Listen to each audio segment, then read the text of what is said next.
tradicionais da Rússia são a Igreja Ortodoxa, o Islã, o Budismo e o Judaísmo. E essas quatro têm o direito de praticar e de pregar suas crenças em lugares públicos e privados. Já as demais religiões precisam executar procedimentos de registro para poder fazer isso. Tem um dos maiores números de ateus no mundo. E a religião também tem muita relação com a etnia, tendo em vista que a maioria dos cristãos ortodoxos são eslavos, a maioria dos muçulmanos são turcos e a maioria dos budistas são mongóis. A população absoluta é o dado referente à população total do país ou região. A Rússia é um dos países que tem o maior número de população absoluta do mundo, estando em nono lugar no ranking mundial.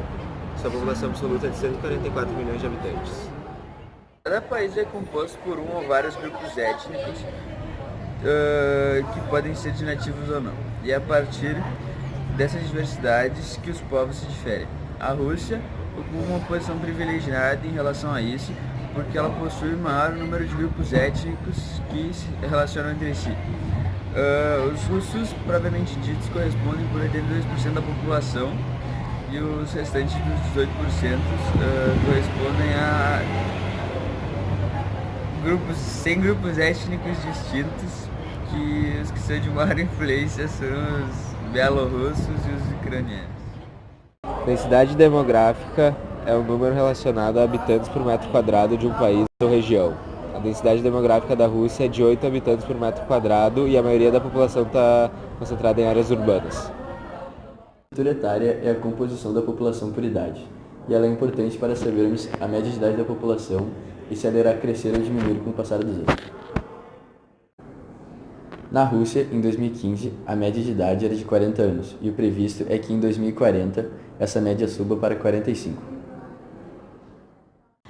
Pirâmide etária, também conhecida como pirâmide demográfica ou pirâmide populacional, é uma ilustração gráfica que mostra a distribuição de diferentes grupos etários em uma população, em que normalmente cria-se a forma de uma pirâmide.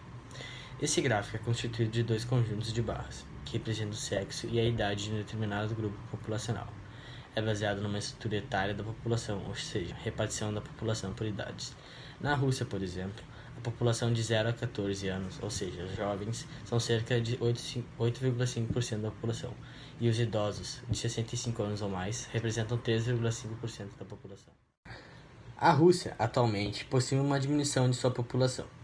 O crescimento populacional no país estagnou desde 1991. A taxa de natalidade no RSFR tinha caído abaixo da taxa de substituição, de volta em 1960. A mortalidade na Rússia é 1,5 vezes superior à taxa de natalidade, e a população é reduzida por várias centenas de milhares de pessoas anualmente.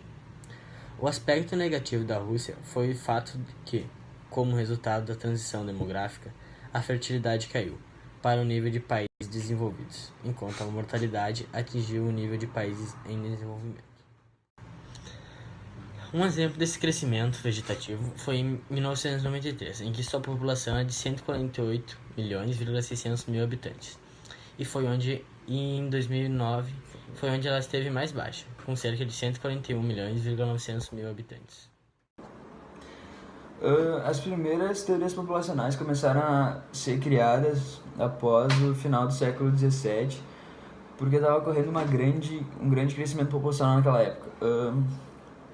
Uma das primeiras foi a teoria matusiana, criada pelo inglês, pastor da igreja anglicana, que é o Thomas Robert Malthus.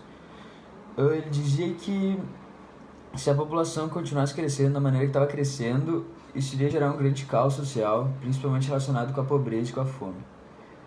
Por isso ele pregava algumas práticas como a abstinência sexual, o controle da natalidade e o retardamento da idade dos casamentos. Essa teoria foi considerada meio equivocada porque ela não levava em conta a revolução tecnológica.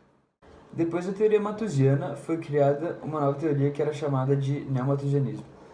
Ela apontava que o crescimento populacional causava a pobreza e que, segundo essa teoria, o crescimento populacional nos países subdesenvolvidos provocava a escassez dos recursos naturais e o agravamento de índices de desemprego.